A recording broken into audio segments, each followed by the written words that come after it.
Welcome back to another Daishinfinity video. In this video we're going to talk about the derivative formula of a constant. So we state every time that a derivative of a constant is equal to 0, and I just want to tell you how it is proven. Now this is how we're going to do it.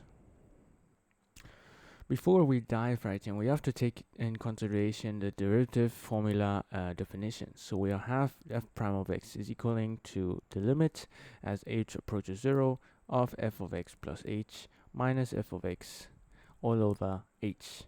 Now f of x in this case is just a constant c, which is element of the real numbers.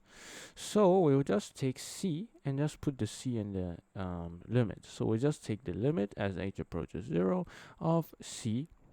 Now, do we have c of x plus h? No, because c is independent of x. We are not going to put x plus h in the c. That's why it's just going to be the c. Now, what is f of x in terms of c? It's just c itself. So we just write the c again and all divided by h. Now, what is c minus c?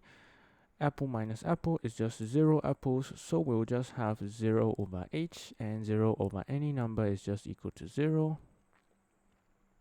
except if it's 0, then we'll get an indeterminate form, but we are approaching 0, so it's still a number.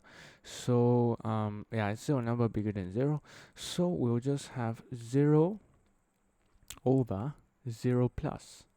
Now, what is 0 over 0 plus? This is still a number bigger than 0. So it's 0.00000 something. So it's still a number. So we can still take in consideration that 0 over any number is still 0. So we'll just have 0 over there. So the limit as h approaches 0 of 0 over 0 plus is just the limit as h approaches 0 of 0, and 0 is not dependent on h, so the answer is 0. I hope you liked this video. Please like and subscribe, and we'll see us in the next Daishinfinity video. See ya.